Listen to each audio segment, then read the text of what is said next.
Let me give a disclaimer right quick.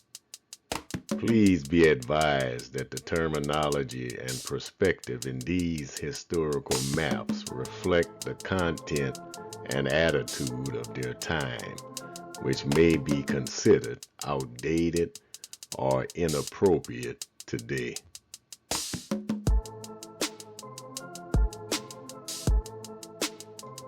Negroland is an archaic term used by European map makers to describe a region in West Africa encompassing areas between Sahara Desert to the north and the Gulf of Ghana to the south. This term corresponds to the Arabic Balad as-Sudan, meaning land of the blacks. One notable historical map depicting this region is Emmanuel Bowen's 1747, a new and accurate map of Negroland and the adjacent countries. This map illustrates various West African kingdoms, European settlements, rivers, and notable geographical features of the time.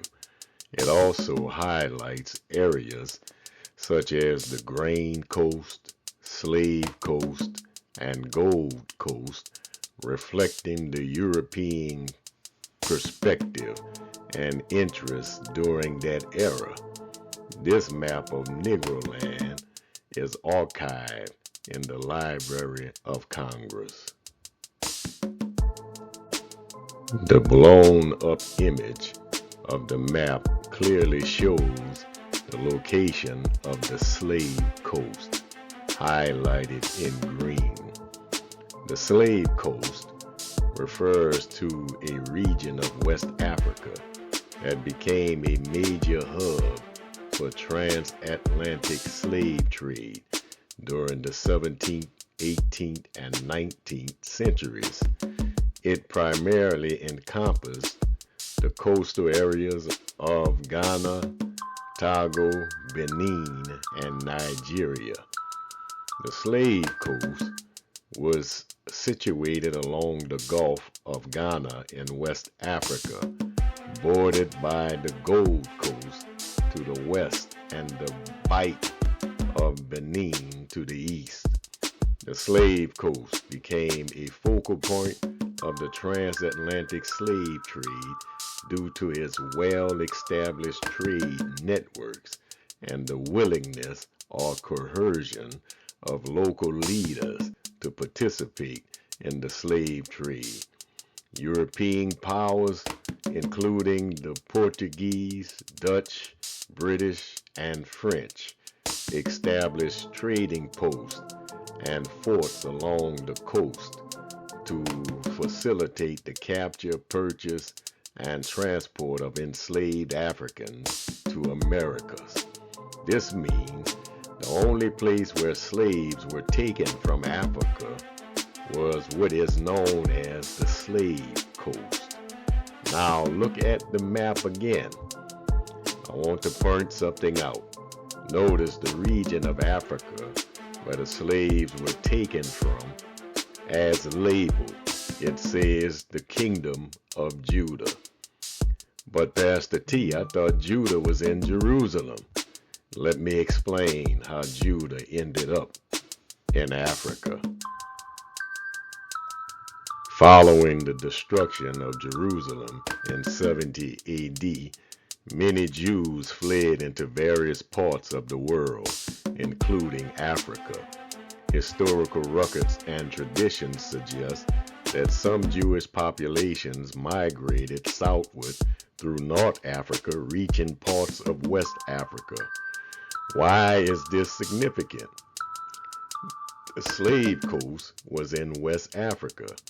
It was this migration that placed Judah in Africa.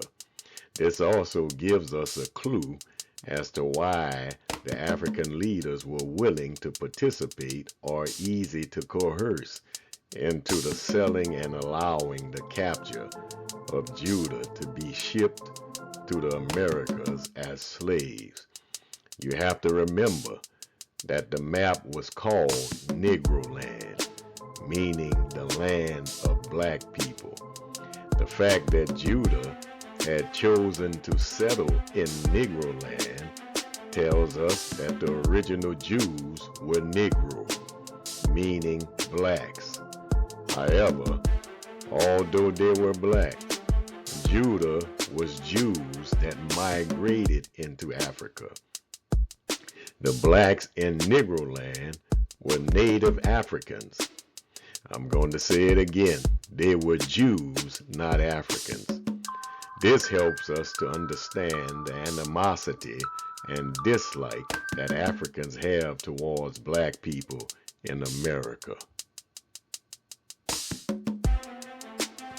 The significance of Judah in relationship to God is profound and multifaceted, encompassing historical, theological, and prophetic dimensions in the Bible. Judah's relationship with God is central to understanding key aspects of biblical history, the covenant with Israel, and the messianic prophecy. The tribe of Judah and God's covenant. Chosen tribe, Judah was one of the 12 tribes of Israel, descended from Judah, the fourth son of Jacob, and Leah. Despite being the fourth born, Judah became preeminent among the tribe due to his leadership qualities and pivotal role in family and tribal matters. Check out Genesis 49, 8 through 12. Leadership role. Judah played a crucial role in reconciling Joseph with his brothers and in saving his brother Benjamin, demonstrating a sense of responsibility and humility. This relationship position was recognized when Jacob blessed Judah with a prophecy of kingship and dominion. The kingdom of Judah. Southern kingdom. After the division of Israel into two kingdoms following King Solomon's reign, the tribe of Judah became the leading tribe of the southern kingdom, which included Jerusalem, the temple, and the line of Davidic kings. Here's the spiritual significance. The kingdom of Judah retained worship in the temple and maintained a stronger adherence to God's covenant compared to the northern kingdom of Israel, though it also fell into idolatry at times. Prophets like Isaiah, Jeremiah, and Micah ministered primarily to Judah, calling the people back to God. Judah and the Davidic covenant. King David's lineage. King David, the most celebrated king in Israelites history, came from the tribe of Judah. God established a covenant with David, promising that his descendants would rule Israel forever. Check that out in 2 Samuel 7, 12 through 16. Messianic prophecy. This covenant established the expectation of a Messiah from the line of David and Judah. Prophecies such as Isaiah 11, 1 through 10, the shoot from the stump of Jesse, and Micah 5 and 2, the ruler from Bethlehem, highlight Judah's central role in salvation history. Judah and Jesus the Christ. Fulfillment of prophecy. Jesus the Christ, as the Messiah, is from the tribe of Judah. His genealogy in Matthew 1 through 16, and Luke 23 through 38 traces his lineage back to David and Judah, fulfilling the Davidic covenant. Now, if the tribe of Judah is Negroes, meaning black people, Jesus the Christ is from the tribe of Judah, which means Jesus is Negro, meaning a black man. The line of Judah. Revelation 5 and 5 describe Jesus as the Lion of the tribe of Judah, symbolizing his authority, strength, and kingship. Prophetic and eschatological importance. I'm sorry about the tongue twister. Judah as a representative of Israel. Judah's relationship with God represents the covenant faithfulness of God, despite human unfaithfulness. Even when Judah was exiled to Babylon due to sin, God promised restoration. Check out Jeremiah 31 through 34. End times significance. Judah and Israel and Jerusalem play a central role in biblical prophecy of the end times, with promises of God's regathering his people and establishing his kingdom. Check out Zechariah 12:6 through 10, Ezekiel 37:15 through 28. Judah as a symbol of praise. Meaning of the name. The name Judah means praise or thanksgiving in Hebrew. Judah's relationship with God reflects the call for all people to praise and worship the Creator. Leadership in worship. In Numbers 10 and 14, Judah led the Israelites in their journey through the wilderness, symbolizing their role as leaders in worship and devotion. Judah's significance in relation to God is vast, encompassing leadership, covenant faithfulness, and messianic fulfillment. It serves as a symbol of God's enduring promise to his people and his ultimate plan for redemption through Jesus Christ, the Lion of Judah. Judah's story demonstrates God's sovereignty, grace, and the fulfillment of his promises throughout history. The questions are, is there biblical evidence that supports the fact that the descendants of slaves that are scattered all over the Americas and the world are the original Jews, God's chosen people, one of the lost tribes of Israel? Will God ever restore the scattered Israelites? Can DNA support the fact that black people in America that are descendants of slaves is the true tribe of Judah, God's chosen people, the true Israelites? I thought you'd never ask. Is there biblical evidence that support the fact that descendants of slaves or that are scattered all over the Americas and the world are the original Jews. The Bible contains multiple prophecies that foreshadow the second destruction of the temple in Jerusalem, 70 AD, the enslavement of the Israelites, and their scattering among the nation. These prophecies are found in both the Old and New Testament and reflects God's warning to Israel about the consequences of covenant unfaithfulness. Let's look at the Old Testament prophecies.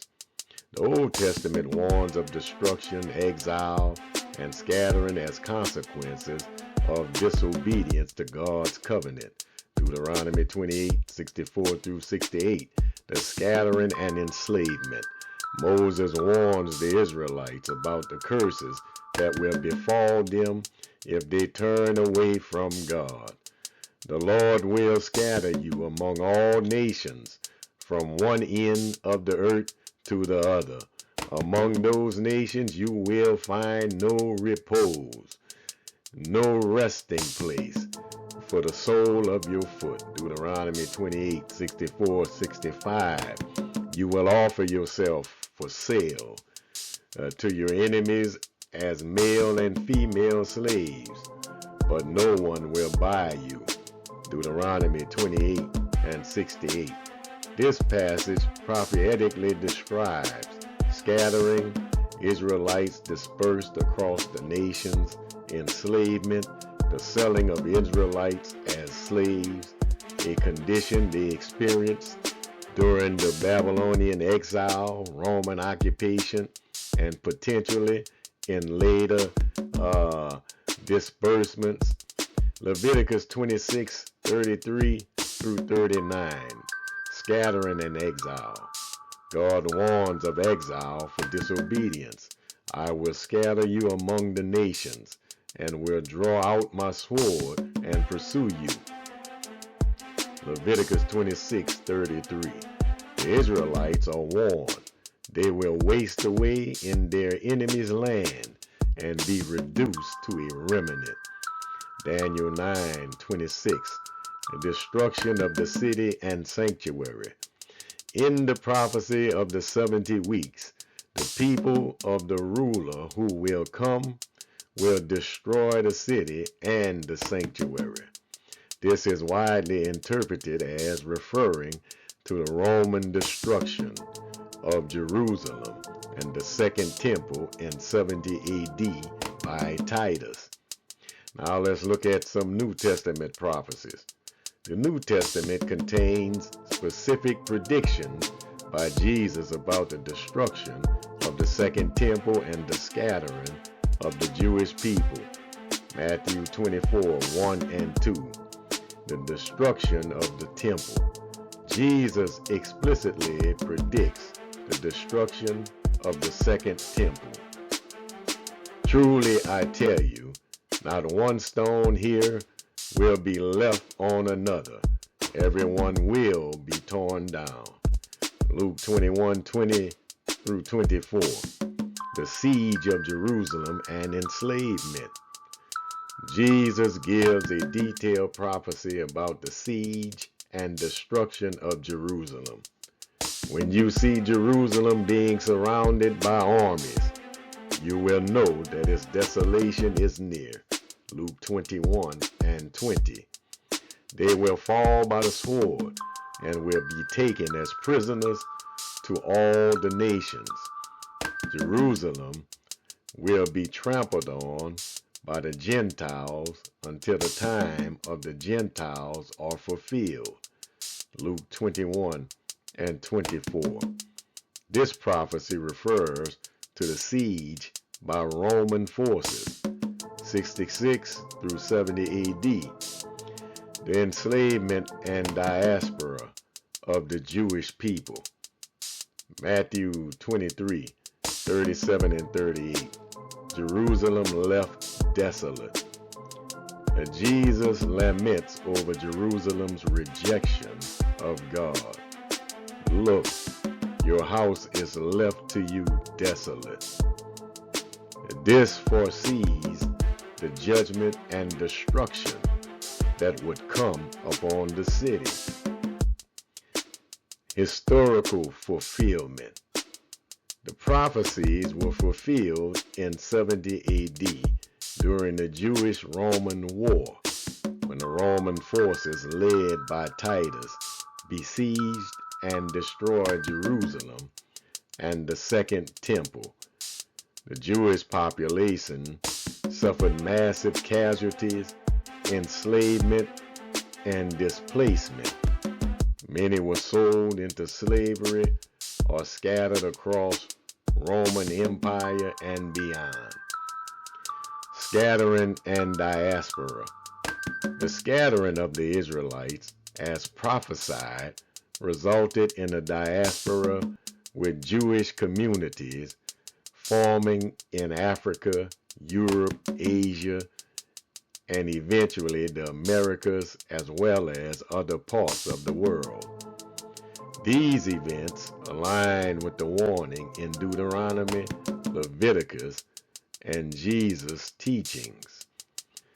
The Bible prophesies about the destruction of the Second Temple, the enslavement of Israel, and the scattering of the Israelites, demonstrate God's forewarning about the consequences of covenant unfaithfulness. These events were historically fulfilled in 70 AD and remain a pivotal moment in Jewish and Christian history, showcasing both judgment and the hope for future restoration. Will God restore those that are scattered? Yes, the Bible contains numerous prophecies and promises that God will restore the scattered Israelites, gathering them from the nations to which they have been dispersed and re-establish them as his covenant people. This restoration is a key theme in both the Old and New Testament and is often tied to God's covenantal faithfulness, his plan for redemption, and the establishment of his eternal kingdom. Old Testament prophecies of restoration. Throughout the Old Testament, God promises to restore the scattered Israelites, even after their judgment and exile. Deuteronomy 30:1 through 5, the promise of return. Then the Lord your God will restore your fortunes and have compassion on you and gather you again from all the nations where he scattered you. Deuteronomy 30:3. This promise comes with the condition of repentance, emphasizing God's willingness to restore his people if they turn back to him. Isaiah 11:11 and 12, a second gathering. In that day the Lord will reach out his hand a second time to reclaim the surviving remnant of his people. He will assemble the scattered people of Judah from the four corners of the earth. This prophecy points to a future gathering of Israelites from all nations. Jeremiah 31:10, regathering the flock. He who scatters Israel will gather them and will watch over his flock like a shepherd. God's role as a shepherd highlights his care and commitment to his people's restoration. Ezekiel 37:21 through 28, the vision of the dry bones. God promises to gather the Israelites and restore them as one nation under his rule.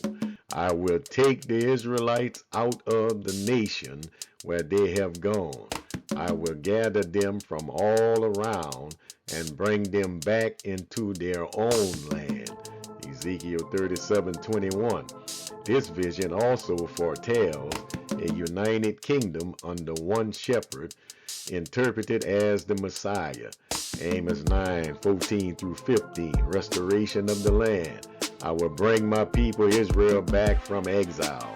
They will rebuild the ruined cities and live in them. This restoration includes physical and spiritual renewal in their homeland.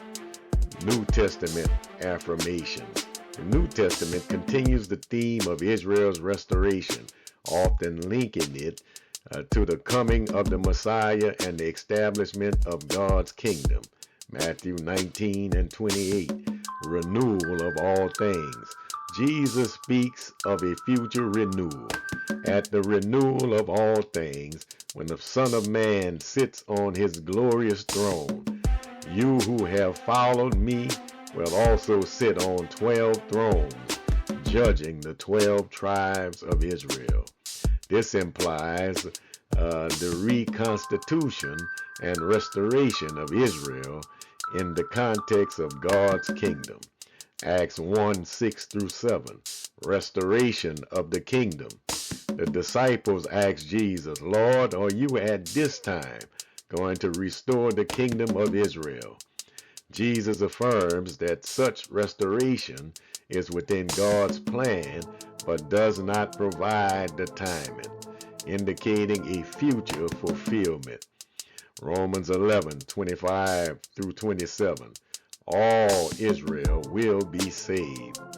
Paul teaches that Israel, partial hardening will not last forever. And so all Israel will be saved, as it is written, the deliverer will come from Zion. He will turn godlessness away from Jacob. Romans 11:26. The restoration is part of God's redemptive plan for both Jews and Gentiles. Spiritual and physical restoration. God's promise to restore Israel includes both spiritual renewal and physical regathering. Spiritual renewal. Israel will return to a covenant relationship with God, embracing him as their God. Ezekiel 36:24 through 28. God promises to give them a new heart and spirit, enabling them to follow him. Physical regathering. The scattered Israelites will be brought back to their land from the nations. Isaiah 43, 5 through 6. This regathering is a sign of God's faithfulness to his promises, God's faithfulness to his covenant. The restoration of Israel demonstrates God's faithfulness to his covenant with Abraham, Isaac, Jacob, and David. It is a testimony to God's unwavering love, mercy, and plan for redemption for all nations through Israel. The Bible affirms that God will restore the scattered Israelites, both physically and spiritually, as part of his redemptive plan. This restoration reflects his covenant faithfulness, his desire for a renewed relationship with his people, and the fulfillment of his promises through the Messiah. This ultimate restoration will unite Israel and all nations under God's eternal kingdom. Can DNA support the fact that black people in America that are descendants of slaves is the tribe of Judah? The Slave Coast refers to a region in West Africa that was central to the transatlantic slave trade. It primarily encompassed Guyana, Togo, Benin, and Nigeria, along the Gulf of Ghana. These areas during the time of the Slave Coast were within the Kingdom of Judah. A DNA test resulting in a high percentage of DNA from one of these areas will support the origin of your DNA and your identity as God's chosen people.